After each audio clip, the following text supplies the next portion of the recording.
খুলনায় মসজিদে দুর্বৃত্তের গুলি, প্রাণে বাঁচলেও সংকটাপন্ন লোকমান। সাজ্জাদ রহমানের রিপোর্ট, জানাচ্ছেন ফারহানা রহমান। খুলনায় ফজরের নামাজ শেষে কোরআন তেলাওয়াত করার সময় মসজিদের ভেতরে ঢুকে মুসল্লিকে গুলি করেছে দুর্বৃত্তরা।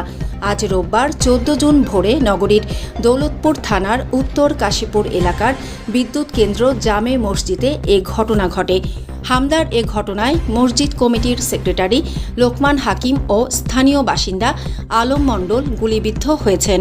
তাদের মধ্যে লোকমান হাকিমকে আশঙ্কাজনক অবস্থায় ঢাকার এভারকেয়ার হাসপাতালে পাঠানো হয়েছে। প্রত্যক্ষদর্শীরা জানান, ফজরের নামাজ শেষে আর কি এই মসজিদের মধ্যে লোকমানকে গুলি করছে।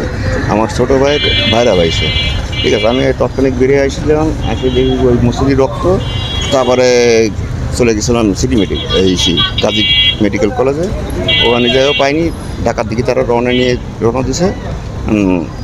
ওই অবস্থায় আসে, এখনও কিছু জানা যায়নি। মোহাম্মদ লোকমান হাকিম, ওনার পিতা হলো মৃত জব্বার শেখ। উনি হলো আপনার ঠিকাদারি ব্যবসা করে, আপনার ওই পাওয়ার গ্রিডেরও ঠিকাদারি আছে, তারপর ফ্যাসিলিটির ঠিকাদারি আছে, তারপরে আপনার যমুনা ওয়াইল্ড ডিপুর আপনার এজেন্সির ব্যবসা করে। উনি নামাজ পড়ে, ফজরের নামাজ পড়ে ভিতরে কোরআন শরীফ পড়তেছিল। কোরআন শরীফ পড়াতো অবস্থায় আশেপাশে এখানে কেউ ছিল না, ফাঁকাই ছিল। আর আমাদের ইমাম সাহেব তখন তার মনে হয় কিছুক্ষণ আগে বাইরে গেছে। ওখানে যখন কোরআন শরীফ পড়তেছিল তখনই ও দুর্বৃত্তরা এসে তাকে পিস্তল থেকে শুনছি 4 রাউন্ড গুলি করে। আর লোকমানকে আমি চিনি, আমার ছোট ভাই, তেলের ব্যবসা করে। এই কাশীপুর গ্রামে বাড়ি, আর এখানকার স্থানীয় কয়েক পরিবার। গুলির শব্দ শুনে অন্য মুসল্লি ও স্থানীয় লোকজন ঘটনাস্থলে ছুটে আসলে আহত দুজনকে উদ্ধার করে খুলনা মেডিকেল কলেজ হাসপাতালে নিয়ে যান। সেখানে লোকমান হাকিমের শারীরিক অবস্থার অবনতি হলে চিকিৎসকদের পরামর্শে জরুরি ভিত্তিতে উন্নত চিকিৎসার জন্য ঢাকায় পাঠানো হয়। ঘটনায় মসজিদের ইমাম বলেন, যিনি গুলিবিদ্ধ হয়েছেন তিনি অত্র মসজিদের সেক্রেটারি। আমি 26 বছর এই মসজিদের খেদমত করি। 19 সালের পর আমি ইমামতির দায়িত্ব পাইছি এখানে, আর 19 সাল পর্যন্ত মুয়াজ্জিন ছিলাম। তো লোকমান ভাইকে আমি নোয়া ভাই বলে ডাকি, ভাইদের মধ্যে উনি নোয়া। উনি 26 বছরই আমার কাছে কোরআন শিখছে এবং কোরআন পড়ে। উনি বছরে 1-2টা কোরআন খতম আমার কাছে দেয়। প্রতিদিন ফজরের নামাজের পরে কোরআন পড়ে, মাগরিবের নামাজের পরে এবং এশার পরে 3 ওয়াক্ত কোরআন পড়ে নামাজের পরেই। প্রতিদিনের ন্যায় আজকেরাও আমি ফজরের নামাজ পড়ানোর পরে আমার কাছে 2 পৃষ্ঠা কোরআন শরীফ পড়ছে। পড়ার পরে উনি সূরা ইয়াসিন অর্ধেক পড়ছে। এর মধ্যে আমি মসজিদের ফ্যান লাইট কমাই দিয়ে বললাম, না ভাই আমি বাড়ির দিকে যাচ্ছি। ঠিক আছে ভাই, আপনি যান। এই হলো শেষ কথা আমার সাথে।